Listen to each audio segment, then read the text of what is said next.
Yes. People, what's going on? It's Eagle Talks Football. We're back again with another video. I hope everyone is doing well today. As you can see, we got Abs in the building. Abs, bro, fix your camera. We can barely see you, bro. I think you need to wipe the screen or something. We got Kaz in the building. Of course, you guys already know Kaz from Never Foul. Big supporter of his channel and everything. Big up to you, Kaz. Hope you're doing well. Vader's in the house. Vader, bro, you've been quiet lately, man. You've been hibernating. How you doing? Yeah, man, it's been a recharge, deal with the kids and wifey type summer, but I'm gonna be back soon. So if you like what you're seeing here on Igal's channel, go over and subscribe because you'll catch me when I go live. There you go. I'm gonna make sure I put the links to everyone's channels in the description. But just before we went live, I seen a Fabrizio Romano tweet about Calafiori, and I just needed to talk about. I guess we'll start with Arsenal and get the Arsenal stuff out of the way because I have been doing Arsenal daily updates for all the Gooners out there. So before we get any further, Calafiori to Arsenal, the travel plans have been rescheduled again with new plans due to Arsenal and Bologna completing all formal documents only right now, and Calafiori will travel to Rome from Rome to London early morning on Saturday, medical in London, and then travel to the US, most likely meeting up with the team Saturday or Sunday evening, Saturday or Sunday morning. And that is Calafiori to Arsenal. I'm not gonna lie, I did not know too much about Calafiori, but since I've looked into him and now that we've signed him, I'm quite excited, guys.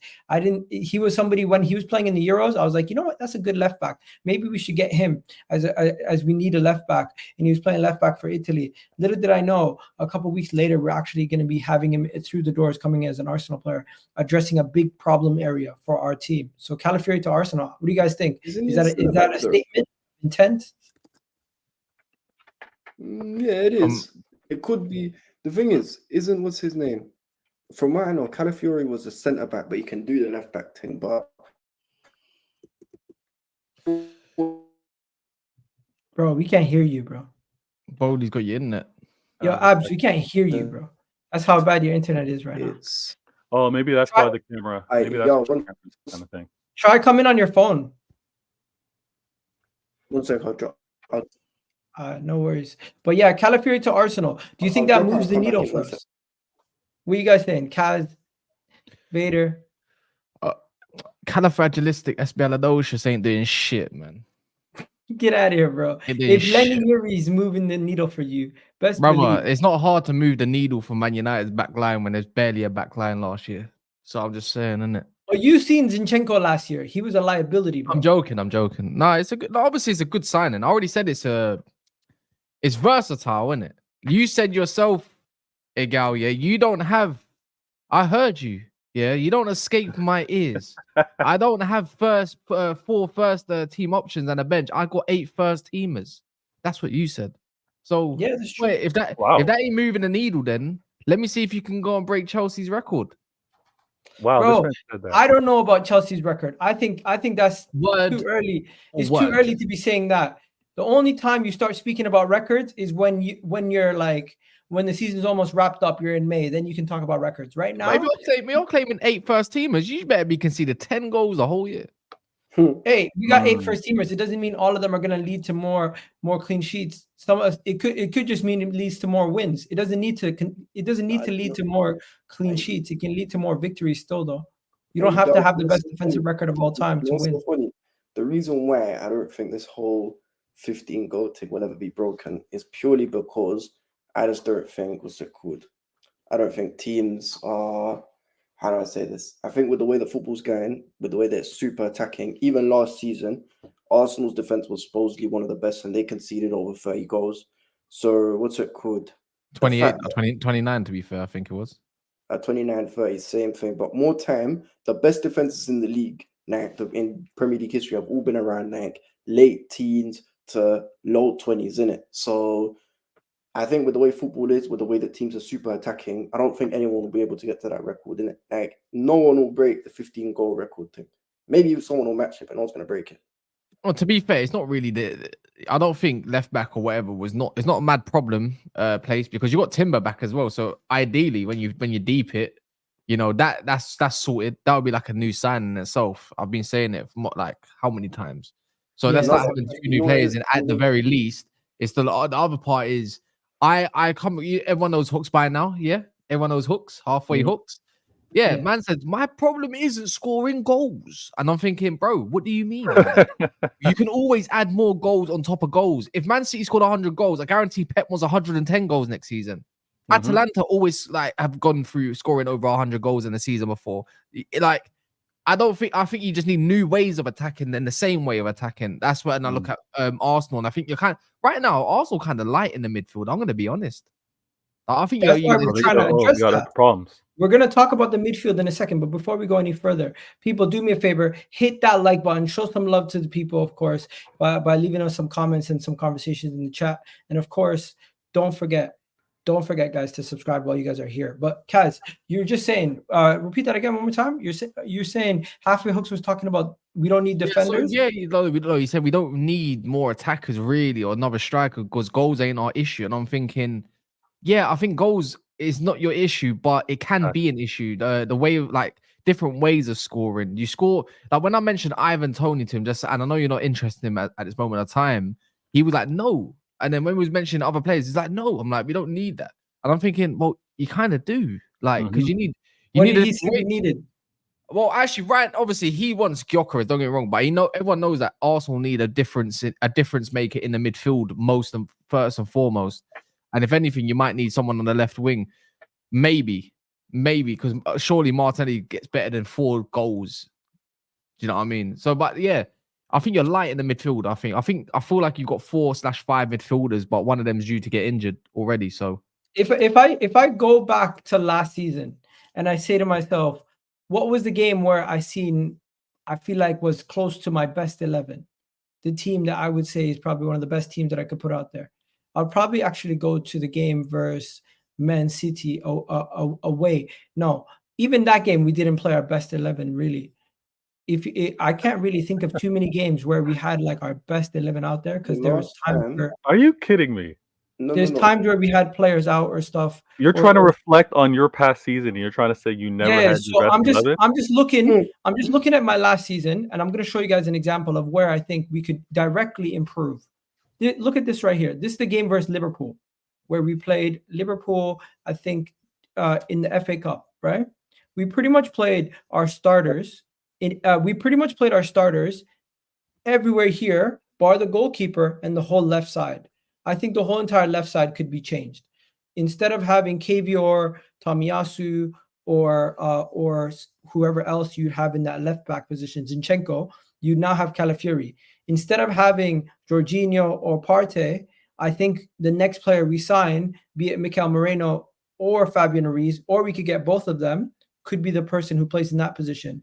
And then this position here, instead of Reece Nelson, obviously it's going to be either Trossard or Martinelli, or we could even go out and get another winger who could be fighting for that position also. Because I know Bukayo Saka is not getting dropped. At this moment in time, I don't think Havertz is getting taken out of the starting position either. So I don't know. I don't think Merino comes in and be just, as long as Partey stays fit, he's going to be a starting DM.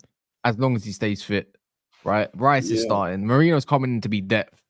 More time. It's when taking Saka out of the team who you're going to put over on the right hand side. Maybe you need to focus on getting. That's why I'm taking Eze. Maybe even I don't know whether it's Neto, Eze. I don't know. You need someone that can play right and left. I'll be honest. Eze, That's the way I like the ambition. I like the ambition. The reason why I say Eze is because I view Eze as somebody who could replace Odegaard and Saka. No, but Eze I like isn't a right winger. He's a left winger or a 10. So if you're bringing in Eze, then fair enough. He's a top player. I'm not going to cuss him because I love Eze. But at the same time, he's not playing right wing. Excuse me? He's not playing right wing. If you wanted to bring someone to play right wing, Miguel, there's one guy who just went back to Aston Villa, and his name is Jadon Philogene. Who? I know him. I know who that is. But wasn't he not linked with a move to go like Ipswich or Leicester or something? Nah. He was due to go. He was due to go Everton actually. But if you wanted someone who'd be a backup or someone who could just do like I don't know, do a little thing for Saka, Jadon Philogene is a perfect one. He has played the majority of his career on the left, but I've seen Arteta sign players like Ben White, who played the majority of his career as a centre back slash like back three right-footed center back to now predominantly playing right back. So I wouldn't put it past Arteta to sign somebody and then play them in a completely different position than they were. Eze on the right is just defeating his whole purpose. I'll be real. Exactly. Yeah, he is right-footed, so you'd want him on the left. More But time then than less. somebody who's left-footed that we could play on the right. That's going to be a conversation for another day, though. Well, When it comes to the people we actually are linked to, okay. So Calafiori is not a needle mover for you guys. What about the guys who we are actually linked to? Mikel Merino, for example. Do you think Mikel Merino changes our team and adds that element that we were missing last year? Somebody who can move the ball, someone like Granit Xhaka, who's left-footed center mid, who joining this midfield trio, giving us a lot more balance. He can also play in a double pivot. He can play in a midfield 3. You could even put him in a midfield 2. This is somebody who in the Euros looked really good in that game where he also got the team the winner, coming on late, always making a difference, reliable. And some people, they're weird. They are obsessed with the ages of players. They're like, because he's 28 years old, some people don't want him. And if history says anything, if a large portion of the fan base don't want a player, then I want him, because the recruitment sees something that the fans don't. Similar thing happened with Ben White. Similar thing happened with players before that. So I wouldn't be surprised if we get Mikel Merino and he turns into a week in, week out starter. Yeah, similar thing happened with what's his name? With Ramsdale, innit? Yeah. Ben White got cussed. I don't know. He's just a good player, isn't it? 21 million. You can't really go wrong. Yeah, you can't go wrong with that. Yeah, it's good. No, but Marino's not a bad player. I don't think he's nag. I don't think, because to be fair, you're talking about needle movers, but how many needle movers are out there that you could get for less than £80 million? I don't think he's a needle mover. Zubamendi. I don't think he's a needle mover. I think he improves our squad. That's what he does. Yeah, that's fine. But the thing is, Igal, you're saying you want a needle mover, because if you talk about a needle mover, for example, I'll give you one. So Leao, if Arsenal and signed Leao to play left wing, Meaty. next year, he's not meaty. Don't do that. Meaty. Nah, you're doing too much. Well, I don't think we're getting. Meaty. Guy is the Portuguese version of Rashford, bro. No, he's not. There's no difference. I'm telling you now, there's not much difference between Leao and Martinelli. Cap. And even wait, what version of Rashford? Purple patch Rashford? I'm not gonna lie. Rashford on top of his game, Leao don't come close. Oh no, I agree. Wow. But, yeah. But that's what I'm saying. And guess what? And then top of the game, Rashford's unbeatable. Don't get me wrong, but I've never seen Leao be on top of his game consistently. Guy's mid, man. He's not. He's a good player. He's a good player, and he's only a good player, and he's mad overhyped because he's got flipping Perry Tamer in his name, bro, because in his nationality of Portugal blood. Man is just a Nando's version of Martinelli. I promise you. No, he's not. He's better than Martinelli. He's a Nando's version, bro. He's Nando's version. Leao's clear. hella overrated, man. Let me. How about this then? Instead of speaking strictly about Mikel Merino, how about this? Because I even seen Gunnar Lee talking about this, saying, "Yo, this is a needle mover." What do you guys think about Fabian Ruiz then? Because we're linked to Mikel Merino and Fabian Ruiz. Fabian Ruiz, apparently PSG are looking to move him out, and they could even send him out on loan with an obligation to buy. And Arsenal have inquired and have started talks with him over that. And Mikel Merino, it's gotten to the level where even some ITKs like Team News Ticks is coming out saying Mikel Merino to Arsenal is getting closer and closer. So Fabian. The difference is though, if Fabian Ruiz comes in, then for me, Declan Rice then goes into the 6, and that kind of changed the way we've seen stuff in it. Then you got a different way of playing, maybe, but I don't think it's a bad way of playing. That means that's all that is. Would you say Fabian he's Ruiz? a mover? Yeah, 100%. I like Fabian Ruiz. He's cold. Ruiz is better than Merino by a country mile, and they play similar positions. Actually, they're very similar players. Yeah, true. You think they're very similar? I think he can play as a 10 also, if need be. Yeah, Who? Fabian Ruiz. Who can play 10? Fabian Ruiz. Stop it. I think if there's a game where Odegaard's not there, you could even put Fabian Ruiz up to play 10 instead of just coming in to play 8. Doesn't even play 10 though. Odegaard plays 8. He's not talking an entire game, but in terms of portions of it or based off of late subs, he I don't think Mikel Merino can cover for Odegaard. I think he could probably play left 8 and DM if need be. Well, I think Fabian Ruiz could literally cover numerous positions. Ruiz is an 8 that I believe can definitely be I think he's got capabilities that can do a job in a 6 as well. Something similar to Jorginho. He was a replacement for Jorginho at Napoli. He'd Bro.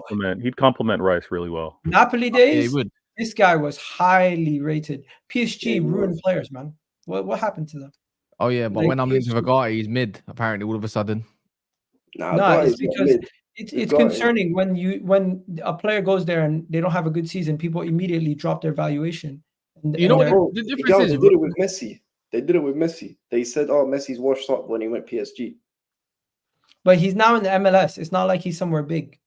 I know that, but in terms of, but they said just because he had a poor season, that he's completely dusted. The next season, he dropped the plastic.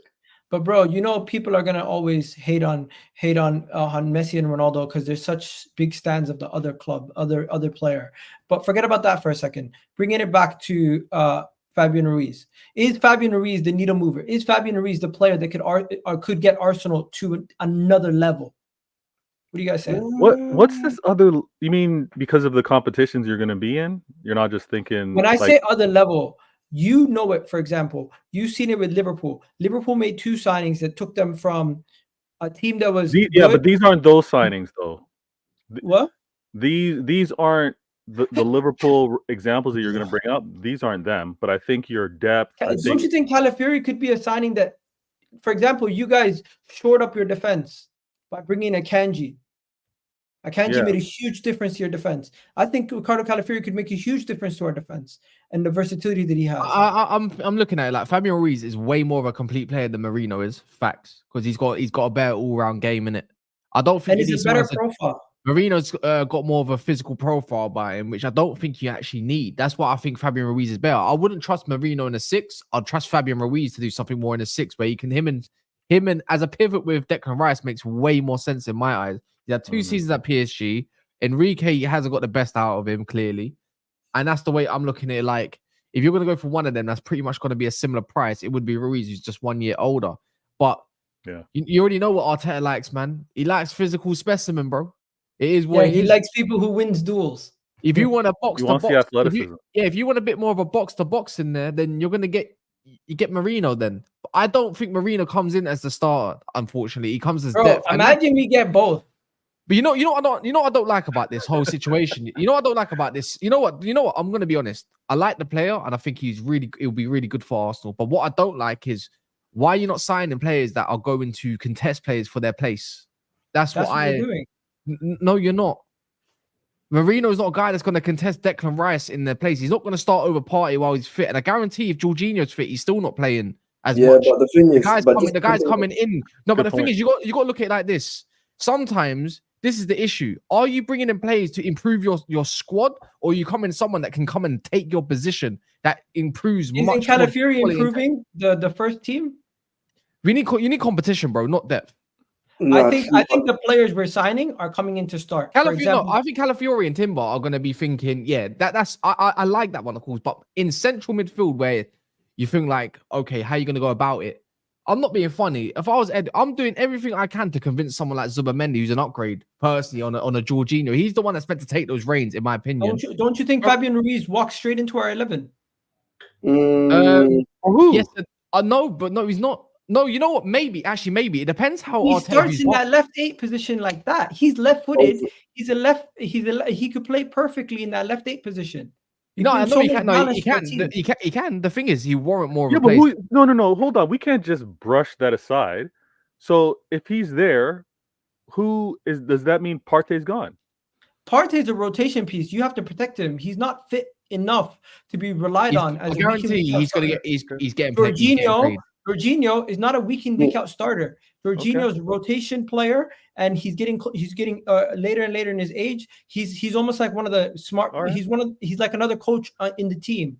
Okay. Also, when it comes to Fabio Vieira, I'm hearing there's you don't need to talk about Fabio. I'm hearing there's several clubs. I'm hearing there's several clubs that are interested in Fabio Vieira. But I'm also saying that Arteta says he's a key player of your team. Arteta says that about everybody. Yeah, I know he's a famous liar. We already know that. Arteta gave Smith Rowe the captaincy in a friendly game, and said he's what do you call it? I don't want to sell him. 2 days later, he says I'm not playing him because there's something. I promise you, as long as Partey stays fit, he's starting for you, man, in the 6. Because unfortunately, there's still not a player like that. when Partey's gets going, man, there's not a player like him. Him and Rice are cold together. We ain't even seen. You know the maddest part is we ain't even seen Partey, Odegaard, Rice yet. No, But we you want to did. know something? And Egal's already talking about We dropping saw Partey. it for like 2 games. Guys, Partey said this though. To stay what? more consistent and fit, and I think Can you it's hear an it? everyday job, Yeah. and I don't need to give up. I have to keep going because it's the only option I have. What do you put the injuries down to? Because before you signed for Arsenal, you never had an injury in your career before. Down They to asked Martin him Gay. specifically at some point about. I'll just play. It's a minute long. It's not too long. Quite difficult for you, hasn't it, since coming in? Well, I think it's life, things happen. Sometimes you cannot control. So Yeah, I bet. I have to, as I said, keep going, keep fighting. bet. Every time I fall, I have to come back. And Yeah, I think yeah. that's the We all mentality know I what have, he's really so talking anytime about. I can help the team, I do all my best to. You sound almost like you've got a point to prove to show that you can be that main man in midfield alongside Declan Rice. Well, we have a lot of players in that position. George is playing good. I'm playing good. Deck is there. Martin, and I think we also have other players that can come in and show the difference. And I think Other players that can come in and show the difference also. So when he says that, I'm assuming he's saying more signings that are going to come in and make a I'm difference. telling you now, we all know what he was talking about, life happening and all this kind of stuff. Man's bust case now. He's about to put in a clinic. We'll see. Yeah, bro, We'll you- see. Put in a Listen, clinic. I personally would have sold Partey because I don't trust him to stay fit. But if he's fit and available, he's probably one of the best out there. Oh, yeah, We have definitely. Yeah, for sure. Hey, But the thing is, Partey, because listen, we have to keep it consistent because I hear this a lot with some of my players. I won't name names, but if he ain't available, he can't be relied on, innit? Yeah, he's Can't like be. Reece James. No. But the thing is, the difference is. Egal said the name. Egal said the name. No. But you know what it is? Let's just use Reece James for example, innit? I find it funny that almost every single player who's injury prone of a certain level, they get now given some kind of grace in it. Thiago Alcantara is one of them. He was given all the grace in the world. Partey is another one. But it seems like Thiago Alcantara gets considered as a flop, in my opinion. no, he does not. Thiago Alcantara gets called a legend of football, one of the best players to appear. Not for Liverpool, though. Not for Liverpool. Not for Liverpool, but in the league, I was hearing Thiago, best midfielder, and top 3 with KDB when he's fit. Crazy. And they gave him a pass. So, unfortunately, I'm not doing this. If you're going to crash Reece, you have to keep it consistent. Bro, No. Wait, hold on. There's a lot of people Who? crashing on Partey. There's a Who? lot of people crashing on Partey. Reece can barely play more than 10 games, brother. Yo, you know Reece James has played less games than Kieran Tierney, and he's been on loan for a year. Oh, no. But the thing is, listen, Toney was another one because Toney also was mad injury prone. And guess what? He seemed to get a bye as well. No, he doesn't. Nobody rates Tierney anymore. No. Please, When somebody he tell was me at who rates Arsenal, Tierney anymore. when he was at Arsenal, Toney used Yeah, to I'll go get to a legend. bang. Toney used to get a bang. People are even asking you, Thiago the legend, where? You must be talking about Thiago Silva because you're not talking about Thiago Alcantara. Anyways, before we wrap up this segment, Vader, you seems kind of like apprehensive to be saying anything positive about Arsenal. What's going on? Like you're out here saying improvement where? Where are you going? Like, are you kind of feeling the fire on your feet right now? What's going on? I mean, we can only really talk about Calafiori right now. And that's a quality signing. I won't hate on that. They get Merino, bro. They got a bit 20, 25 minutes. Yeah, they got it, man. Yeah, but Kaz, you and I also agree that I don't think that's the better one for them to get. But if they were to get him, cool. Defensively, no, that reminds me of. Oh my god! Has anyone thought that Pep might just go and looked at that Rodri, Fabian Ruiz, said I could do for Fabian Ruiz right there. That worked for Spain. I could do that. Oh, I don't even want to think. I don't even want to think about it. I've not even thought about the alternative. No. They want Dani Olmo. They want. No, I hear it. Yeah. But what if they want both? They don't need What if that. they want both? They could. They might want both. They might want both. But you know, Man City, they don't go and bully people like that. No, we don't move like that. We don't move like that. We're a very sustainable club. We haven't been splashing the cash like the Arsenal of recency. So when I hear Egal talk about all the potential signings, what if we get both? Calafiori, how do we look? I'm like, no, it's all an improvement. I'm curious to see what all those additional players to your club mean, because when we really look at it, when we really look at the last 2 seasons, it wasn't lack of quality. It really wasn't lack of quality. Maybe 2 years ago, maybe when Saliba went down, you could say lack of quality to have a proper replacement for Saliba was the reason why you guys faltered. Last season, can't really look across and be like, the reason why we didn't win the league was because of the squad that you had. It's the games that you didn't perform well in. And honestly, it had nothing to do with your defense. Absolutely nothing. And I'm going to say this. Left Don't back let was a problem. Come on, what? left back was a massive issue last year.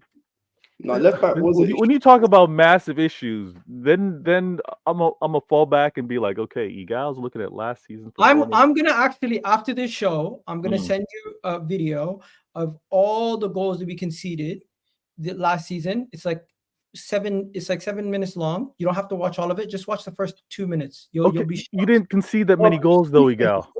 No, but Vea, to be fair, You'll he's be ranked shocked. last season. You'll be shocked how many of the goals that we conceded came from errors from the left side. Yeah, because you guys refuse to hear it. Zinchenko was one of them. Because I'll give you a perfect example. Do you remember when Arsenal played Liverpool at Anfield, and for a large part of the game, Arsenal were the better team? Zinchenko went to sleep and then Salah scored. That's just one off the top of my head right there. Yeah, but if you expect Zinchenko never to get cooked by a Salah, I think that's a little unrealistic. No. To put all the blame specifically on left back, that's cool. You gotta share that link with me. I'll look through it. But Arsenal didn't surrender that many goals. Arsenal actually scored. Well, didn't you set a league record or close to it in terms of the amount of goals that you scored for the season? Like, it was just a matter of you performing well in the right games, or you performing to your levels in the right games. Because you guys would all tell me that you shouldn't have lost to Fulham, you shouldn't have lost to West Ham, examples like those. So when you talk about these players coming to Arsenal, I think it's all plus, it's all bonuses. But is it like, am I being fearful? Nah, man. It's let me see what you do in the midfield and what you do at striker. I don't understand why you're not going for Ivan Toney. It makes no sense to me. Or Gyökeres, but Ivan Toney's half the price. But you know what though? I believe clubs hold secret interest in Toney and wait until like the end of the month, because last thing they will need is Brentford saying, "Oh wait, there's a few clubs interested, 60 million." I reckon there's actually teams interested, because now they're willing to accept around 45 million for him. When the window comes to a close a little bit, someone's going to come teeth him. Of course, but this is big. But the later in the season, would you think that would make it more pricey?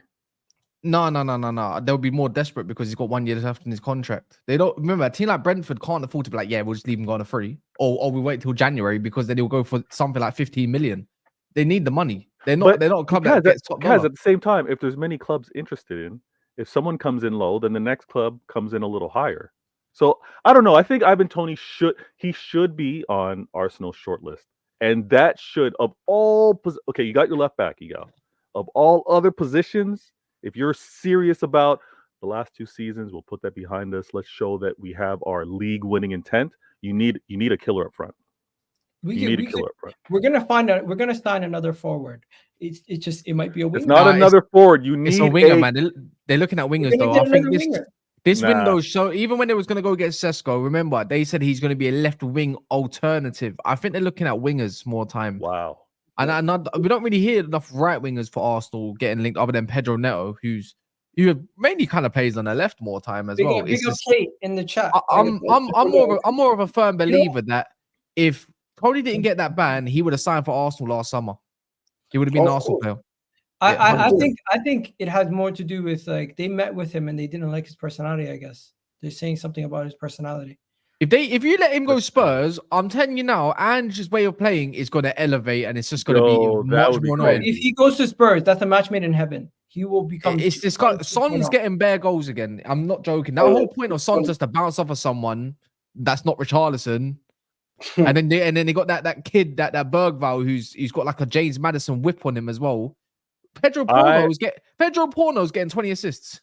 But the only way I see Arsenal going and getting a striker, Eddie Nketiah is probably going to be leaving. Reece Nelson's going to be leaving. ESR is going to be leaving. If we can shift Jesus also, then maybe we go sign a striker. But I think that's the only time. That's the only time, Miguel, where I'm going to be like, damn, Arsenal or Man United. I know Man United. No, but you know what we could do? You know what we could do to make you say, damn? We could go drop money for Nico Williams if Barcelona don't get the deal done. I don't get Vindaloo. What's Vindaloo? No, I don't care. You get wingers. I don't care. It's a dangerous killer at 9. If you get that, then I'm like, whoa. No, but to be fair, Igel well, correct me if I'm wrong, and I know it might just be, it's probably very unrealistic, but isn't Arsenal's main number 1 target for 9 Isak? They might wait. They might wait. Isak's not going to happen. No, next season. It's next season. You can't afford next it. season. Maybe in the future. I think they're going to throw striker to the future, because at this moment in time they're just going to try to fill out the rest of the squad. That's the thing. We can't find a striker that makes sense, and we don't want to spend money on somebody who we're not interested in keeping long term. Okay, cool. So then, but that logic, I don't get it. That's the most lacking position. If you look at your squad, why would you? Why would you get something that's not up to your level, and just to fill a hole in the short term? Isak's not up to your level? Because what we've done is we've filled holes in the past, and those players surplus requirements within a year time. Because if we're trying to compete for the league, try to win the Champions League, trying to go far and have sustained success, we can't just put anybody in the striker for the short term without looking at how they're going to fit long term. No. I don't buy it. You don't want a temporary solution. Isak is not temporary. 1 second. You don't want 1 second. You don't want a long-term solution for a temporary problem. I don't think it's a big issue right now. You have a long-term problem at striker though. You have nobody. We have people who can play there for now. No, you don't get enough goals. I think the balance from the left-hand side was more of an issue. Vader, I hear you. We don't have Martinelli, Trossard on that left-hand side. What do you mean you need more? 1 second. I'm talking about the left 8. I'm talking about the left back. That's what we're doing now. We're filling out the squad. We had a lack of balance last year from that side of the pitch. A lot of the things that people are saying, they're looking at our team last year and they're saying, you know what? All you're missing is a number 9. Well, Arsenal right now, I don't think they see a number 9 in the market that is attainable, that we actually like. For the money that we have to spend in that player, it doesn't make sense to go drop that money on somebody you're not 100% interested in. No, but the thing is, Arsenal, if you look at Arsenal's weaknesses, Cass said it, they probably need another midfielder, probably need another left winger, and or someone. I think they need a striker, man. Look, Jesus can play on the wing if need be. No, but Cass, it's more someone. It's okay. It's more someone. They need a left 8 and a striker. You already got your left back. Nothing else is needed. Left 8 and striker. Okay, we are not going to sign a striker because that's a mistake. In my opinion, that's the I think that's a mistake, man. It's like one of them Arteta fantasies when he thought you can go play Havertz in the left 8, and you're like, what are you doing? And then find a position for him. Nasty. So I look at it like this. I see Havertz is a striker is Jesus goes to Saudi for like. I think I don't get me wrong. Havertz had a good season, but he's not the guy. Like I'm talking. Nah. You know what it is? You know what it is for me. Guy. This is how I rate attacking forces. Yeah, like it personally. Is Champions League. If I'm in a Champions League game and I'm thinking of I'm a defender, I've got Saka, Martinelli, and Havertz as the front line that's gonna come and hurt me. I'm gonna be like, that don't move me, mate. I'm gonna be honest, that don't move me. The thing is, I feel like if someone like Toney came in, you got something. That's a good night's sleep for a defender. What do you mean, bro? The name Hojlund alone puts shivers into man's spine. Foden, Bernardo Silva, name them, bro. Doku will skip a man like no tomorrow. The fear's in your face right now, Miguel. I can see it. The thing is, yeah, for me, yeah, Toney makes you think differently. Havertz has got like nice little bits, but he's as good as Havertz has been this year. I don't think he's replicating that. And 2, I feel like Toney just gets the best out of someone like Martinelli because he gets it with Mbermo or Vissa or whoever it may be. Them flick-ons is Martinelli bread and butter. I don't know what we're going to see with Havertz. Understand? I reckon you get 10. I reckon with Toney, you get more headed goals because your set piece is already great. Yeah, Havertz missed a lot of them when he should be burying them. I think for me, Toney adds another 10 goals to your catalogue that you've already got. Yeah, and then that's what moves the needle for me with Arsenal. I've like shit. Different ways. Can I just admit something? I am not sitting here saying we don't need a striker. I'm not sitting here saying I wouldn't like a striker. I'm just saying the club is not going to sign a striker, and this is their logic. Yeah, you know what? I'm gonna be totally honest. That's not the point, though. The point you don't agree with what the club's doing, is what you're saying, Ego. Exactly. The point. I think the only way they're gonna shift out and get a striker is if either Jesus is shifted out, and that's it. That's the only way. Because we're not going to shift out Trossard. We're not going to shift out Havertz. Martinelli is not going to. Yeah, you shouldn't Yeah, shift no, you're right, those you're guys right, you're up. right. They just arrived. No, but They Those just guys, arrived. those guys are all. You part don't of you the don't you team. don't need It's tested that Jesus needs to go. Jesus can be used as the backup Exactly. piece No, but across no, the but line, and Cass, you you still know got what it you is? still got an No, extra. but Cass, do you know what it is? Isn't Jesus on like 200 recs Yes. per Who, week? yeah, but who gives Yeah, a shit? deservedly so. Multiple time league winner. He gets They signed paid him as that. they signed him as the first But now, teamer. but now he's a rotation piece. I'm Right, gonna that's be what I'm honest. saying. You know what is a gal? Yeah, I'm not gonna lie. If I was an Arsenal fan right now, I'll probably be fuming at this moment of time. I'm gonna be real with you because you know what it is. It reminds me of Liverpool when they had that option to go and get the extra pieces they needed to push Man City far. They did no business. And you know what it is? I look at Maya's team. It's on a building phase, right? It's a long way from being anything complete. But if I just finished second, yeah, and you only spent about 140 million in one window last year, go get me some fucking star quality to go and push these man out, and then they can fill in the bench naturally. And then I'm thinking we're taking the whatever title winners is at that point, not these guys that can fill the squad. You should be always looking to improve the first 11. That's the difference in my mentality. That's what I feel like, and that's what I'd be nice. It's nice what you're doing, but again, And it's easier to hear from Kaz because Kaz isn't. Arsenal need a ball playing six. 1 second. Don't we have Jorginho? Don't we have Partey? Yeah, that's the issue. Yeah, That is the issue. Until you can't shift one of them. The thing is, if Man United go and sign Zubimendi, you're gonna look like you're also. I'm not joking. Your whole contingent of you look doing business is in the bin. Don't let it happen because Zubimendi. Because you know what in for Zubimendi. Flops.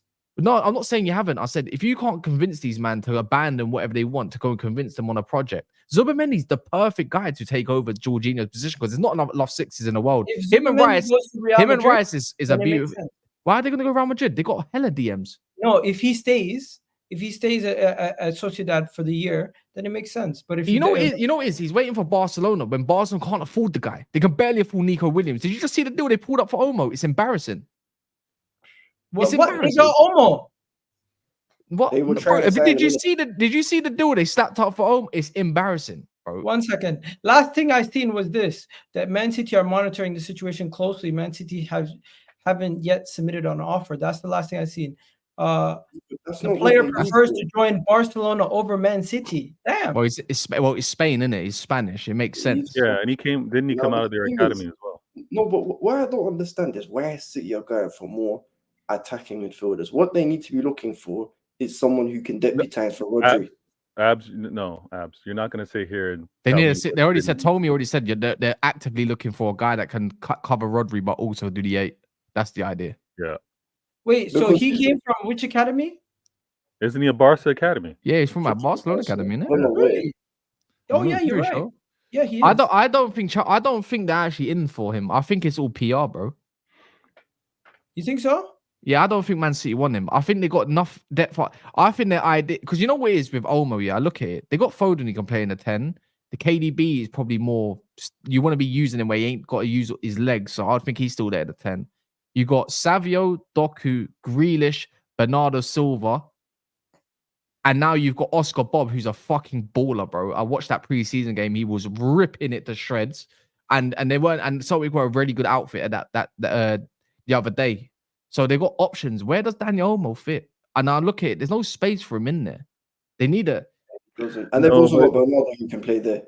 Olmo's a good player who had a good Euros, and he's nothing spectacular, and he likes to get injured. I wouldn't want to go for it. They've already got Kovacic.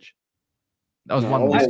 I think Danny Olmo definitely helps out Manchester City. I think he adds to the depth. There's a lot of speculation right now. Where does he play? Where does he play? He's better than Kovacic. He's better than Mateus Nunes. He immediately. How is he better than them when they don't even play the same position?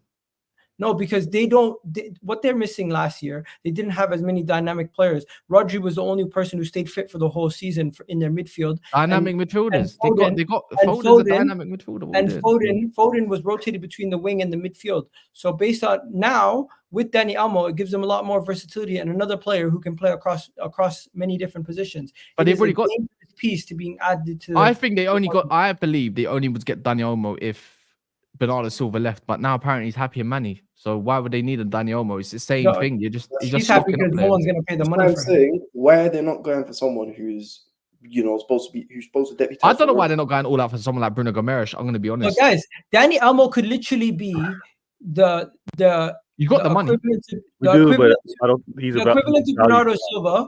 The equivalent to Bernardo Silva, just a younger version. He can play on both wings. He can play in the 10. He can play in the 10. He can play in the 8. He could do a lot of things for them.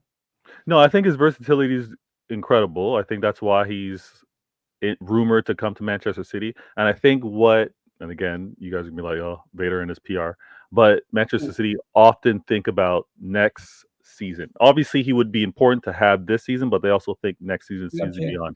So there might be the case of What's up, Jay? JVB not being here a season after, I'm just gonna put you on mute while you get Julian set. Alvarez possibly not being here a season after, as well as Bernardo. So yeah, man. I mean, I'm excited with it because he's of quality. Whether it pans out, who knows? But it's all calm now. The transfer window. What did Fabrizio tweet? He must have tweeted something. Was it about is it about the topic we're discussing or something completely different? I wonder. Manchester United. Let's get into it. What? Let's get into it. Someone just said something about that Jorgensen. You shit. Okay, Manchester United held talks with the agent Rafael. For both De Ligt and Mazraoui. For both. I've been saying it. Man United need more Akis up in the building, anyways. You get rid of one Aki and Amrabat, you got to bring in another one. There you go. Mazraoui wants Man United, but depends on Wan-Bissaka's future, who's headed to West Ham, if I'm not mistaken. And United and Inter, United and Inter have offered Dumfries Wan-Bissaka swap deal. You definitely don't want Dumfries. Oh, facts. If they do Dumfries Wan-Bissaka, that's the biggest sidestep because Dumfries is crap.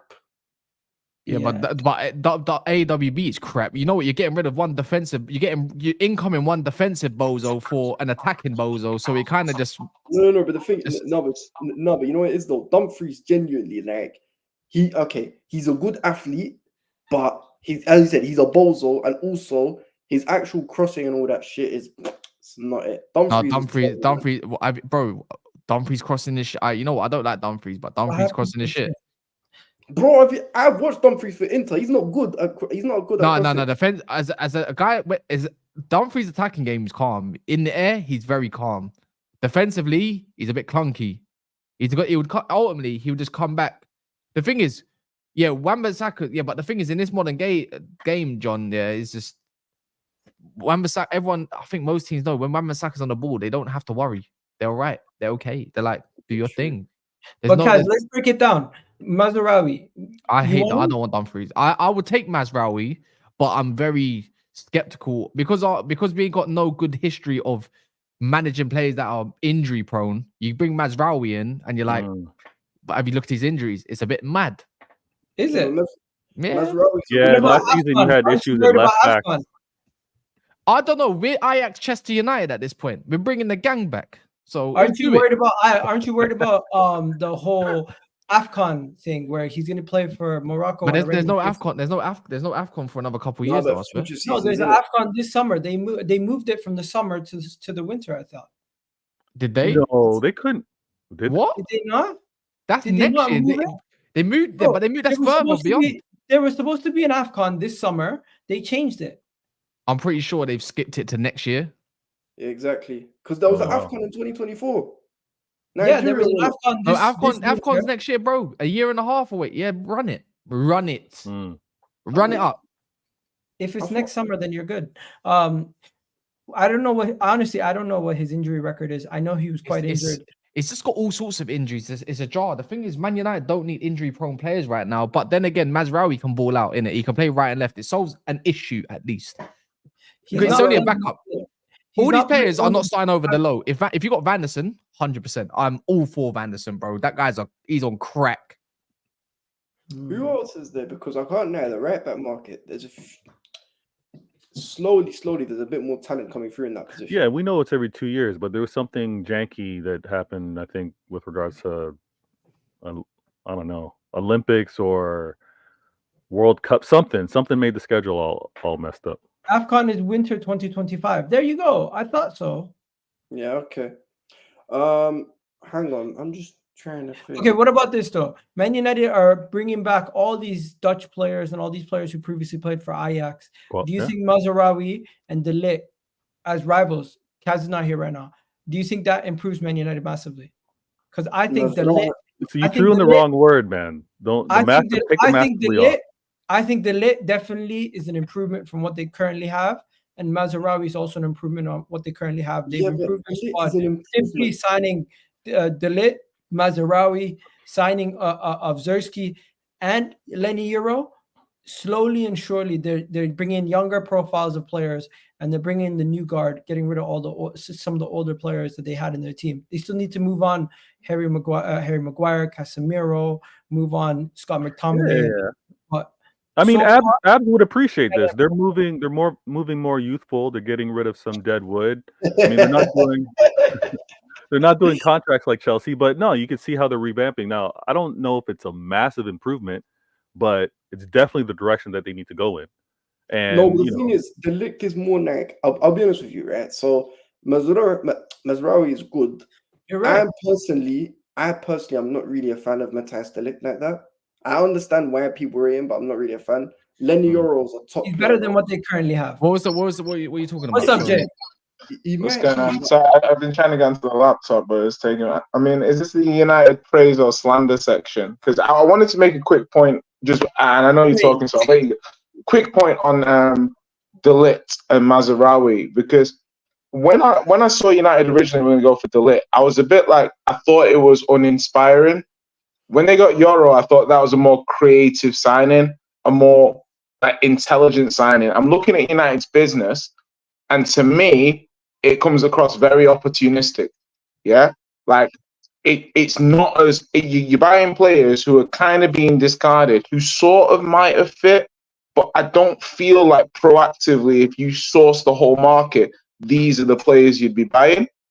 So to me, even though they're decent players, good players, United to me have to be careful, apart from Euro obviously, in buying players and clogging up the squad and having to, in a year, 2 years time, resell these players because they're not of the level they're looking for. I think if you're swapping Mazraoui for Wan-Bissaka, personally, I think that's a bad trade. No way. To me, it's a bad trade because at least with Wan-Bissaka, you have like an outstanding component of his game, even if other things are lacking. Mazraoui to me is just a bog standard right back. Like he's not anything particularly special. Yeah, you know what I mean? In what way? Dribbling, press resistant for one as well. That sort of right back. Actually, he's got a mean cross on him as well. His delivery is good. His passing is good. He's just one of those. He's a technical fullback. No, I mean, listen, I'm said one thing. I'm not listening. People are trying to listen. No, you misunderstand it. I'm not saying United shouldn't sell Wan-Bissaka. I'm not saying he can't be upgraded on. I'm just saying Mazraoui isn't, to me, particularly an upgrade. You mentioned proactive, yeah. By the way, I can hear myself on feedback. You mentioned proactive. I'm not being funny, but Man United lack football players, footballers, yeah, naturally good footballers, and that's the issue. When Wan-Bissaka gets pressed, he has to do an unorthodox pass that he's not meant to do, and sometimes it goes off. If not, at the back post, he's not really comfortable. So the way I'm looking at it is for him, Mazraoui, yeah, is Mazraoui. I couldn't give a toss. Anyways, the whole point for me I think it's close enough. The whole point for me is when you take off the low and he needs a rest, you need someone that can kind of do a similar role. They can be a little bit different, but you need someone that can be similar so you can play proactive football. You play Wan-Bissaka, you're playing degenerate football, unfortunately, because his only good quality is defending. The thing is, and you're not, unfortunately, Man United's not in a position where you've got two left backs who are always fully fit and special, but then that would make sense. I mean, if you had a Wan-Bissaka. I think there's plenty of players there's plenty of right backs that United could get if you're looking for specific attributes or you're looking for a specific kind of player. Mazraoui is kind of like low hanging fruit. I'm not saying he's a terrible player. I just think he's okay. I think as a backup, you can play both sides. I don't think it's bad. I think no, it's not bad. But I mean, I think for me, I haven't not an issue, but I don't love buying backups. I know obviously in most situations it's not the easiest thing to do, but when you're specifically buying a backup for your squad, sometimes it gets a little bit. But bro, we built our potential title challenging side off backup. No, but you still bought players to you originally bought players to go directly into the first team, and then you eventually supplemented them. I agree with you though. Ineos are moving opportunistic at the moment, but that's because Man United's in a position where players would rather stay on the wages they are and not shift to somewhere to go and play football. And the thing is, not a lot of money to really maneuver because you got to get rid of players to free up space in the squad at this moment of time. That's the position that the Glazers put us in. So from them doing all of that, that's to actually have a solid base of people who know how to play the game properly and do what you need to do. And to go off of that core at first, I don't think it's a bad way to go. That's why I'm for the Ligt at this moment of time. I'm for the whole thing like that. Mazraoui can play right and left, and we already know Malacia is in prison technically, injured, allegedly. But that's the way I'm looking at it. But Man United need a left back. Man United need a left back. There's no way Shaw is the starting left back or looked as a starting left back going into next season. Unfortunately, not for me. No, Mazraoui can play both, no? No, but Kaz, because we asked a similar question to Gal earlier. So, how many of these guys actually elevate the team, though? All of them. You sure? I think Man United. Needed quality, and they've added quality. They definitely improved their team. Quality and profile, anyways. Right? No, Mando, I'll give you an example, right? So, I think, listen, man, know my thoughts on Nelly Euro. I think he elevates the team, even though he's young. Listen, if you're good enough, you're old enough. He'll show it next season. The Ligt, I don't think he's all that, to be honest. I don't think he elevates the team. Mazraoui, yes. How? No, go back to the Ligt part. I need to know your reason how it doesn't elevate the Ligt team. is not better than Harry Maguire, Johnny Evans. What we Isn't like is still it better than Maguire? Yes. Bro, Yes. I'm not sure. I'm not sure. I'm not sure. All I'm saying is if you're gonna tell me that Romero's better than him in a minute, innit? Romero's definitely better than Tottenham. Oh, look without at this. question. Look at this, man. That's a proper debate. That's a proper debate. Romero's quality. Romero's quality. I think they're on the same level. I'm not even gonna kid you. Romero has been. I actually quite like Romero. Don't put the limit. Romero's He is so overrated by Tottenham fans. Rolls Royce. Bro, please, bro. Some people listening will actually respect your football opinion. And when you come out with stuff saying that the Ligt is as good as Romero, they're gonna start looking at you sideways. No. Let's not do that when the people that you rate is a mad thing. Like you do I rate, bro? I asked the question. You rate Gallagher, bro. No, bro. The difference between me and you is I asked the question of, is De Ligt better than Maguire? I didn't say, Maguire is definitely better than De Ligt. No. The fact is, you try to do the cheeky thing. You try to do the cheeky thing. But Romero's better than De Ligt. Bro, Romero is 100% better than De Ligt. Your questions, when you want to throw a question, it's not even a question, bro. I don't know why you're looking up to Jesus right now because it's not. No, because God is the only one who can save you from this thing. That's what I'm trying to say. Right now, who needs saving? Jesus needs to save you from your opinions. Romero that's even a question. Is mad. Okay, bro. I'm gonna do a poll. What is better than Romero? I'm gonna do a poll. Ball playing for one. Pressure. Ball playing is way better than him. Romero has more aggression than the Ligt. They're about the same pace. The Ligt is definitely. The Ligt and him are about the same in there. It's debatable, bro. No. It's so debatable. And also, Romero's a walking red card. But he's a walking red card.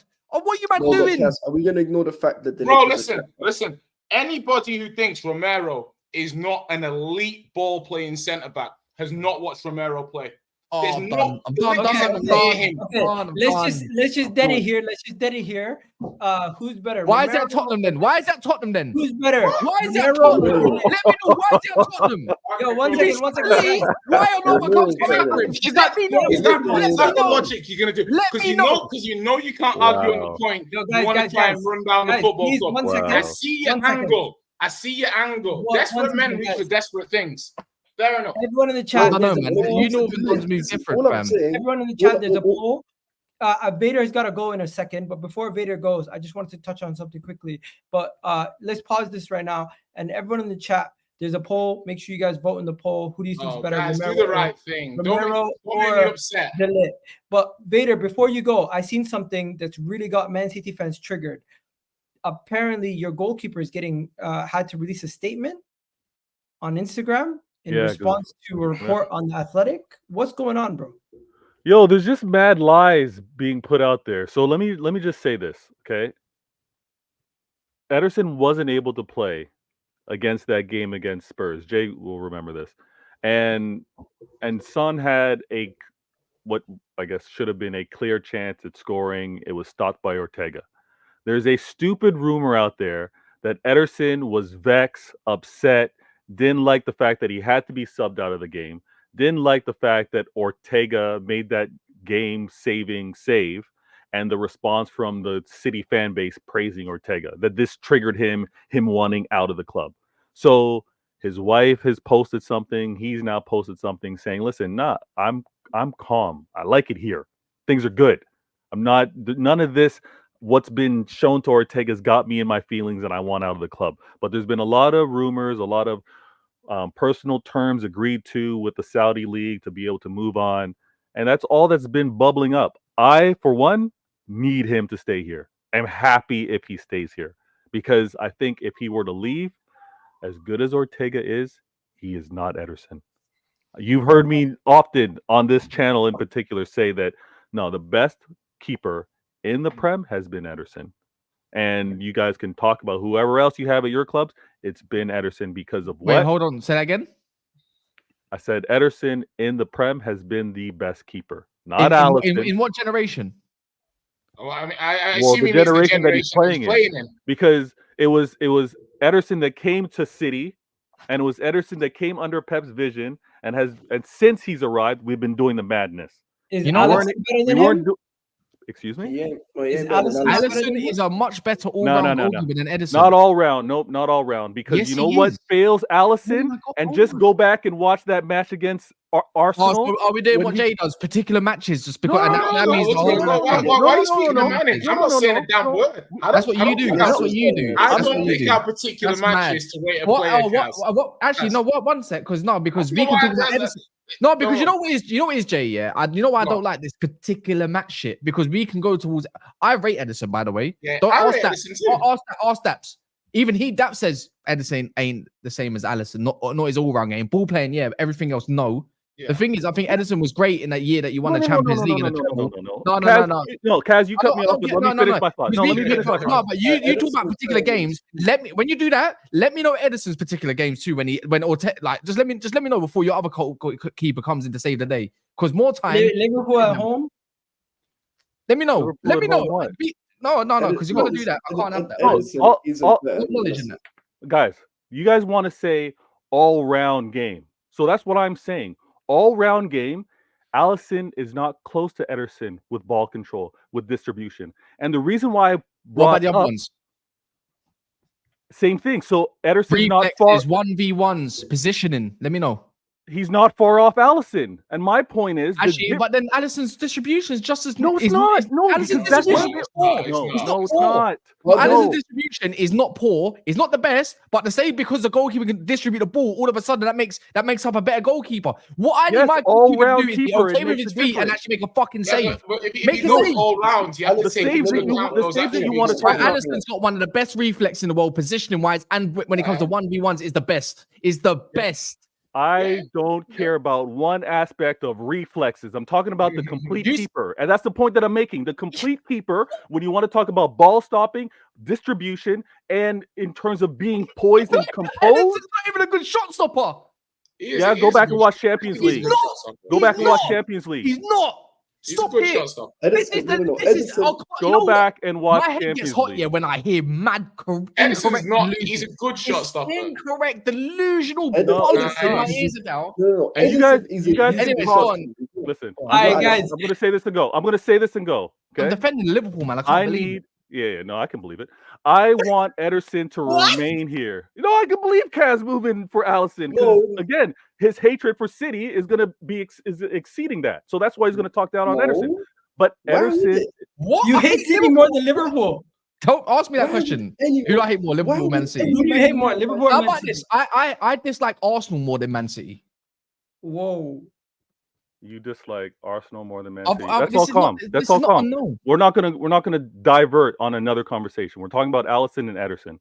And the reason why I brought this all up was I need him to stay here. Because when Ederson came to my club, we did Centurions. When Ederson came to my club, we did all the madness, all those records that were exclusive to Manchester United. Ederson and my club helped me get to that point. And now I got a 4-peat, which United don't have, because of a man like Ederson. So I want him to remain here. I want him to remain here.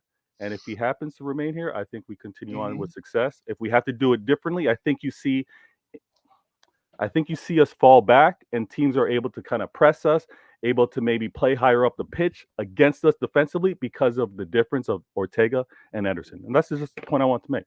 But guys, blessed always. Big up. Next, let's go to Spurs. That is one of the worst takes I've ever heard in my Well, you're going to continue to hear that because I'm going to be here next week. One second. If you didn't know, that's been his take for well over a year now. But let's continue. Spurs are looking at Chiesa, shopping at Juventus once again. What are you saying, Jay? It's a good signing, bro. Nah, that's smelly, man. No, it's not. Not for I Tottenham. think 30 million, you can't get it wrong. That's decent. But, He's not even 30 million. Technically, he's like 20, 23, 24, 25, 25, 25, I think. Let's be real now. Chiesa's washed. Compared to the Chiesa they thought, one second, they thought, what do you call it? Kulusevski was washed. They thought Bentancur was washed. So yeah, and listen, you know what's so funny? Like, Chiesa's good. Chiesa will be good on let us finish, and then we're gonna let Jay take. Because let me explain to you what it is. Kulu was never washed. Kulu just didn't. What happened? We've seen what happened with Chiesa. He broke his leg. He's just not been the same since. His game is all about being direct and with pace. And since 2021, bro, Chiesa's not been that guy. I'm sorry, he's not. You know what it is? I think it's just a cheaper alternative for Neto. Both injury prone, but the thing is, Chiesa can play left and right, and I think that's what Angel likes. Someone that's comfortable on both sides, and he's got a good shot on him. For me, it's not been that guy for a minute, bro. I think the thing is just before you go, Jay, I'm gonna give you the floor, guys. You see the comment right here. You guys are moving hella suspect because how do we have double the amount of people than we do have likes? Please do, guys, hit those like button. It's absolutely free. It helps the channel out massively. And of course, while you're here, if you're here for the first time, do subscribe. But yeah, Jay, take it away. As a Spurs fan, what do you think? Spurs? The thing with me is like you look at. First of all, I don't think Spurs' attack is as bad as other people say. I think a lot of people rate aesthetics over effectiveness. It's what people. I get it. Like for me, I've always been an effectiveness guy. So, I'm looking forward to big things from people like Brennan Johnson and stuff next season. Some people will be like, "Oh shit," I'm like. 15 GA doesn't care about your feelings. Yeah. Do you know what I mean? That's his starting spot for next season. With Chiesa, Kaz said about him being a variation on Neto. I get it. And for me, I don't know how strong the links are, but the logic to me is quite simple. We've got Mikey Moore coming through. We've just signed Min Hyuk, Baby Sonny, as I like to call him. He'll join in January. Min Hok Tua, yeah? Yeah, that's the yellow card, Kaz. So we've got those two players now so far. And obviously, Werner's re-signed. You can argue whether or not he's good or not. For me, with Chiesa, if Wolves are saying... Is this the Mini Son guy? That's Mini Son. Yeah. Is he a winger? He's a winger, yeah. How much? You know what? Andrew's got a thing for when it comes to the Asians. They're saying 4 million euros, maybe 5. It's the record K-League transfer. So, we got him, we got Mikey Moore. So with me with Chiesa, I look at it and say, you guys are shopping in a different market. I like it. To me, that's Andrew's expertise. Remember, he was over in the K League. Well, I don't think was it K League or was it the J League or one of the other. Australian team faces those Asian countries. So yeah, if you look at these players now, you got Chiesa, you got Eze, you got Neto. Maybe Baena from Villarreal, because I see his name. So it's going to be one of those 4 players, it looks like, who'll be coming in. Now, obviously, Neto, I like Neto. Personally, I wouldn't put more than, say, 40 million down flat, plus add-ons. I wouldn't really want to pay that much more. I get Wolves want more. Eze, £65 million. Personally, I think he adds big depth in two positions, left wing and number 10.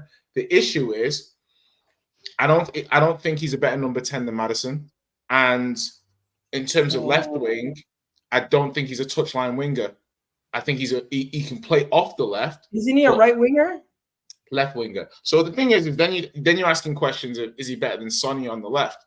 Different question for a different day. So then you get to someone like Chiesa, and if he's available for like 25 million or something, depending on how they're looking at these two young wingers in Mikey Moore and Min Hook, then it's like Hayuk. You've got these two players, and it's like Chiesa can make sense, but I don't want to do too many redemption arcs. Do you know what I mean? I'm not here for the redemption arc. If you want to be a top team, you need to be buying. I want to think we want to buy the best player for the best value. So for me, that would look like Neto or Rafinha. So if it's not going to be Neto or Rafinha, I can't criticize United for being opportunistic and then look at Spurs buying Chiesa as not being the same thing. Do you know what I mean? Yeah.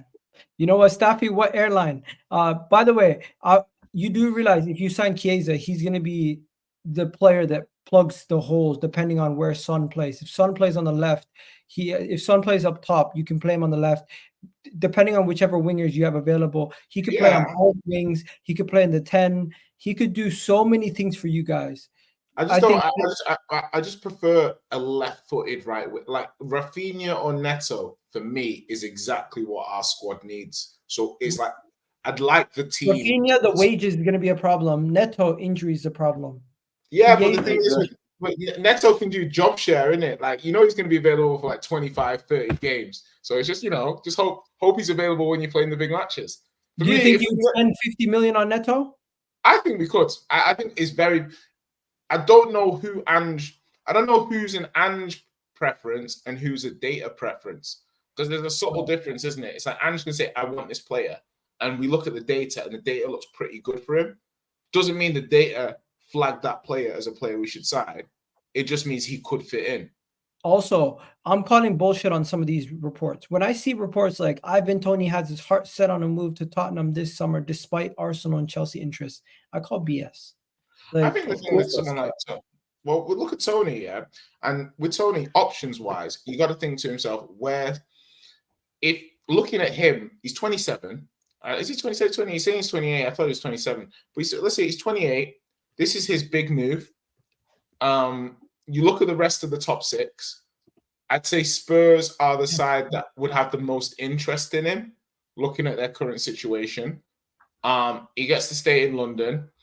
I mean, I think for me, he gets a lot of flack about personality. I don't know the guy. Do you know what I mean? Southgate, for me, wouldn't have dickheads in the England squad. So the fact that Southgate picked him and took him and stuff like that makes me think that maybe some of the personality issues are overstated. But I don't know. Like, I think if you look at him and he looks at the Premier League table and he looks at the teams that he could join or the teams that would have spots available for him, Tottenham are the best team that he could potentially join. I think you sign Toney, he immediately makes you better than Chelsea and Man United. Is that crazy? I mean, we were better than them last season, so unless you're regressing us and improving them, they've got it to prove that they're better than us. Bro. Yo, Kaz, you agree with that? If they sign Toney, they're in a better situation than you. No comment. No comment. So that speaks volumes. It's true though. Spurs were only better than us last year by the skin of their teeth. Okay, well, okay. So at the end of the season, yeah. Yeah, but we say it by the skin of your teeth. I'm like, we'll see, man. We'll see. Both team. Like, I think Ten Hag. Let's see what you guys have got in comparison. You got all these new coaches, all these new directors, all these. You're getting managers to leave. Managers to leave their clubs to come be a fucking corner specialist coach at Man United. That's what you guys are doing. So credit to you, because that's what's going down. But I need to see. To me, I saw this great stat about Mainoo, and not great, it's terrible, really. basically he's saying he doesn't progress the ball by passing and he doesn't progress the ball by dribbling. And when you look at something like that, you say United's issues, if they don't get the right players in, they're still going to have issues next season. You're saying Kobe Mainoo doesn't pass the ball forward and he doesn't. Mainoo doesn't progress the ball at all, really, like at all. What? Yeah, he doesn't progress the ball at all. It's a mad stat. Let me try and find it. It was a stat. Let me find the stat. That's a little bit mad. That was in the Euros, right? No, it was in the league last season. Like I know he had a negative pass. It was a really crazy stat. I saw it and I'll WhatsApp it you so you can see it. I'll try and find the link. I don't know about that. Everyone knows when you watch Kobe Mainoo. Saying all of Kobe Mainoo's passes are either sideways or backwards. No, I'm not. He's not a good ball progressor. It's mad. Right. Hold on. We're gonna wrap it up. Type in makes no like if you put in Twitter because I've just forwarded you the tweet you got. All right, I'm gonna go on Twitter and check it out. Right, so I'm gonna tell you. Why don't you just go on FB ref and be done with it? No, because it's a specific thing. It was a comparison with other. You send it to me on Twitter. Hold on, let me just. I'm trying to find the tweet. Hold on. What is it? I just sent you the WhatsApp, so you can probably type something in, so you can see it. Oh, Dino Chelsea. Yeah. I don't know if we can take a Chelsea fan account seriously. No, it's not the fan account. It's the stat that you'll see when you see it and you put it up. You're like, wow. Okay, so basically, it's a graph chart, and this graph chart is showing you players who progressed the ball under 23 central midfielders last season, right? Bro, so, do you see how wild where Mainoo is? When it comes to ball progression per 90 minutes and progressive passes per 90 minutes, he is lower than all these players. Well, then again, when you deep the way it was being played as well, like to be fair, it's probably right to be fair. You see what I mean? Like, but what I was trying to make the point. But the thing is, why this again? It's misleading on the players. It's not misleading. Look at the gap, bro. Do you know why this is misleading? Yeah, because Man United's whole midfield was discombobulated in a tactic that was a bit off. Everyone knows that anyone that's watched Mainoo, by the way, because I swear Mainoo's the one that played a crazy pass in the final and whatnot. Bro, Mainoo's passing is actually calm. Anyone that watches Mainoo knows he's the only one that's got life in that midfield doing anything as much as possible. No one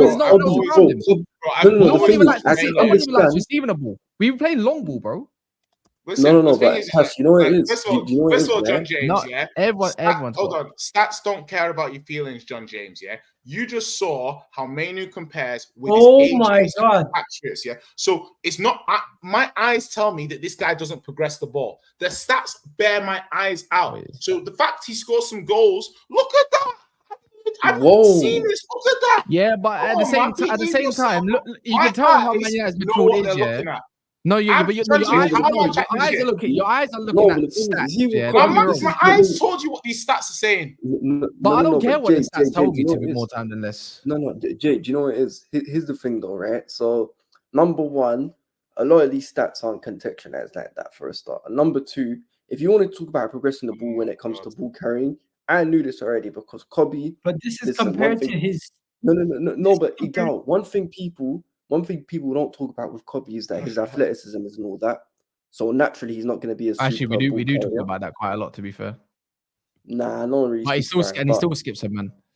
Bro, listen, the thing is, you know, I'm gonna do something right now. You guys always talk about Declan Rice doesn't pass the ball, doesn't progress the ball, right? You don't see shit, John James. That's my point. You want to see this?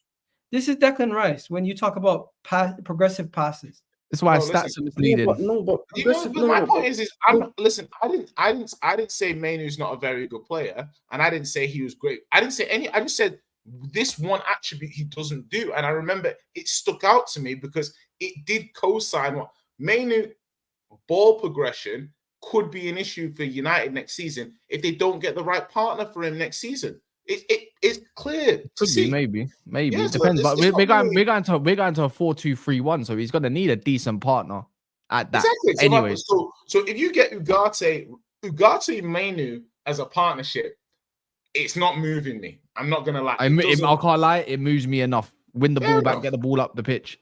when the whole point is probably the What's fullbacks. Ugate's progressive passes? Let's find out. Ugarte, bro, the guy barely fucking plays. He played like 800 minutes last year. Ugarte is one of those No, but guys where he's a traditional Igal. Bro, Ugarte is he's one of not those up guys there who's a either. traditional player. See, Yeah, Igal, but see what I'm saying? Football to me is quite simple. My He's not up eyes, there either. yeah. See, do you see what I mean? So my thing is that it could still work with Lisandro and Shaw being progressive. But that's why you go get the lick Gallo and all that and the dribbling. Dello. Yeah. Yeah, so it's not impossible, but I'm like, that midfield might have issues. But then it puts all the pressure on Bruno to be that. And then Bruno drops deeper, and United become more counter-attack. Do you see what? It's a self-fulfilling prophecy when you have certain profiles in the team. Bruno's literally 98 percentile when it comes to progressive. Because he's the only one who plays it forwards consistently. So listen, at the end of the day, Mainoo's an important player. What do you mean? So John J. Okay, John J. Just quickly in the comments. What context am I not seeing here? Like, what's the context I'm not understanding from this? United being crap. Let's say you didn't even say Kobe Mainoo's not good. You just pointed out. My point is this. Let's say United's attack and midfield is disconnected. Why wouldn't Mainoo be playing a higher percentage of long balls to try and connect it then? So why is there will be a stat to support whatever point you're trying to make. If you're to say, I don't know. Sometimes he's got deployed in the DM situation, but everyone when you actually deep it, the DM was so far away from the four overload players. You can barely even get progression out of that. That's why he's got loads of take-ons, because that's the way. That's the system thing, really. He dribbles. That's why you guys need Zubimendi. Listen, that's why I said that. Zubimendi's the top one, but you still need legs. But this makes you think, in terms of dribble, think about. I'm saying that with dribbling as well. Yeah, the stats showing that Mainoo on the ball is good. Very good. Nice dribbler, can take people on, but it seems like he's not dribbling past people as much as we think, and he's also not progressing the ball as much as you think. But he's obviously, still an important player, popping up with goals, developing nicely. But it's like Mainoo might be an issue to the midfield in a different way that Bruno's an issue. Do you see what I mean? Like, other players have specific attributes. If they expose them, I think we all can agree that Mainoo off the ball isn't the best. He doesn't have the best engine. I just find it when he wants to, he'll do it. If not, he's knackered, man. It's bait. But the thing is, that's a systematic thing. The targeted presses doesn't suit a Mainoo. Like, I've seen Mainoo and Declan Rice on the England, and even then, like, there was that match against Netherlands. The pressing trigger was really good from both of them. But when you're trying to make a man go do the overload situation out the pitch, you expect a man to run all the way back. That's dog work, bro. Isn't it? It's too much, and it's too much dog work, anyways. But if you guys get Ugarte and Kobe Mainoo, his point is going to be perfectly exemplified, because neither of them are great at progressive passes. I don't. Yeah, but there's not many that can progressive pass this way. But this is why. You look at Bruno, and obviously that's the only one that you got in your team that's going to do it. Wait 1 sec. Then that's a problem. Igal, do you know what it is? Igal, you know one thing they could do is that basically this that Man United need someone who's athletic, because we already decided we already come to a conclusion that Kobe, athleticism wise, isn't that guy in it. So I know he can progress the ball in it. Maybe he didn't do as much last season. Part of it was a system issue, part of it was down to him. But I truly believe. Why do you know something that's not actually statistically a fact? No, because when I watch Kobe, he knows he's got it within himself. He feels like he's got that skill set within himself, kind of thing. The thing is, hear this. If you go and grab someone who's just gonna be a water carrier in midfield and just do the dirty work for him, guarantee. But that's the whole point of the Ligt. I think the plan is for next season, anyways. Is the Ligt? I think he's obviously I think we end up getting it done regardless at some point in it. I think it's just gonna happen. And Mainoo. Yeah, but no. The Ligt and Martinez, Euro's also good at it. And you know what? Funny enough, Shaw's not that bad at it either. He's going to use them as your progressive. You're going to have to bypass that part of the midfield, and then that's where the target men have to come into play, because without that's the only way. No. Get the ball into feet of Xerxes, because Xerxes is going to be the guy that starts. I promise you, not Hojlund. We're wrapping it up now. All of them. We literally don't have any time to talk about Chelsea. We're going to talk about Chelsea also. What but have Chelsea done? What have Chelsea Chelsea, done? all they did was sign a goalkeeper. Abs, you must be worried about next season. But worried? Bro, I'm not that worried. I'm excited because I was told a lot of what's it called. No. I'll explain to you why, innit? Because I was told that Pochettino's holding the players back. We already have a top 4 squad, and apparently we can, we'll be all right. We're close to challenging for a league title if we added 1 or 2 players in here. I'm not taking digs at anyone. This is just a general consensus. So, therefore, I want to see how this all unfolds. Like, I like Dewsbury Hall, for example. Dewsbury Hall's a good signing. Tosin as well, I don't mind him either. Obviously, we had a few injuries, but for me, listen, we spent all this money. We've signed all these players. It's time to deliver, innit? So I'm excited to see it. Because if we don't deliver, then everything that I was saying from the end of 2023, I think it was, because I remember the exact stream. You was on it. It was me, you, Roms, Deji, and all of them. Everything I said then, 2 years later, would have been 100% correct, and there would have been no progression. So I'm excited, man. I'm excited to see how And this also, unfolds. people need to stop bantering preseason matches. It's just for fitness. Who cares? Unless No, it don't work like that, man. Because you can give it and dish it, but you can't take it. Yeah, I think the thing is as well as I'm not bantering people for preseason matches. But I was gonna say, guys, if I see a team if a team looks lights out preseason, I do pay a bit of attention to that. Like if you lose some games and stuff, whatever. But if I watch you preseason and you are actually, popping the ball around and smashing teams up, then I'll be like, okay, this team might be pretty good this season. I'm not going to completely. But what if you're Man City with like 11 first-team players gone? That's not the same. It's more like do you remember that season, the first season Arsenal finished second? Preseason, Arsenal were cooking. They were smashing teams up preseason, and I was like, okay, these guys could be good, And I think you beat Seville like 4 or something. You beat Chelsea 5-0 or 3. Yeah, you beat Chelsea and all that stuff. So I think whilst what for me preseason is, I want to see something from my team. Like if you're just grinding out 1-0 wins and the season can go either way. But if you're doing well, beating teams, showing real progression, and that's something that you're like, okay, we could be quite good here. Fair enough. Unless you win the Community Shield versus Man City, then you can be shameless. Anyways, we're out of here, people. You guys have yourselves a wonderful day. Kaz, you got a video coming up, 11 o'clock? Yeah, 11. And I'm doing a watch along too. So I hope there's enough people that come in here. I've already posted a link. Who's playing at 11? Liverpool's playing at 12:30. So you know what it is? I'm not actually shameless when I watch the Liverpool games. I'm gonna hate on it. Don't get me wrong. But I'm here to see the youngsters that stand out in it. Yeah, I've done it for Arsenal. People want to scream and Wanyeri and all these fuckers, but the main man was Salah. Salah was the main man. You hate watching, but you still want to be entertained. I hear it. Yeah, true. There you go. Oh, we got a super chat last minute. Big up to you. Big up Jay for bringing up stats. Others don't do that. I defend Declan for weeks when United fans said Kobe Mainoo was a better passer. Yeah, I don't think I don't think. I'm not gonna lie. Yeah, Mainoo's played some crazy passes forward into the wingers this year alone. This season, he was even at the back in the last season. You don't see that, bro. It's not Declan Rice's game to really do that.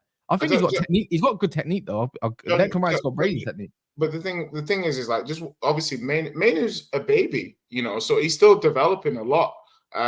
Rice is playing in a very structured side with, I think at West Ham, Rice's passing was a bit more, I thought it was a bit more broad, a bit more crazy. At Arsenal, it's a bit more refined. But the thing with what people are looking at here, and United are going to be good. It's going to be a good season. I don't know how United will be this season, and I don't know how much responsibility. United have got babies in the team, Hojlund, Garnacho, Mainoo, Euro. This is a young team, It's a young team. Leave out Hojlund. No. But listen, Jay. We'll see. That guy's needy. No, he's not, man. I think there's a play. Yes. The thing is, you can't. I don't know. You know what the maddest thing is, Jay? I don't know how you can judge anyone on that Man United team. I'm not. Well, you've got the same manager. Not any youngsters. No, not you, by me. No, you, him. No, but him. Yeah, but you got a new coaching staff, so I expect a new style of playing, stuff like that, and all that kind of stuff. I hear it. But the thing is, what I'm trying to say, how can you judge anyone, Mainoo season, Hojlund season, when you all know Man United couldn't even create chances and he was being used in a different kind of way, unfortunately. No, you can't look at my man and say he's mid when his conversion rate was actually quite good. The guy's a good finisher, could be a better finisher. He needs to add more to his game. But the thing is, you can't really judge it on this point because it's not progressive enough. It's just transitional. Other than Hojlund is very much a transition striker, and there's many other facets to being a striker as opposed to just being able to be a good finisher. His movement, anticipation, awareness is very, very poor. And he's 20 years old, by the way. And he can get better. If you're good enough, you're old enough, brother. But some people, I hate that saying because some people develop differently in different stages, and people don't recognize that. Just because he's not good now doesn't mean he can't be a baller next year or the year after that. No. Yeah, but no one's calling him the levels. You called him mid. He's not mid as a striker, bro. No one speaks about Kobe's age when he was hooping. Yeah, but Kobe's different, bro. Let's just end it off by saying some Premier League. Do you know what the bad thing is? Let me ask you then. Sorry. You rate Xerxes? Yeah. Who scored more goals last year, Xerxes or Hojlund? Shut your mouth then. Shut your mouth then. That's shut fine. your mouth. The thing is, I don't look at goals. Shut your mouth, bro. I know Xerxes. Xerxes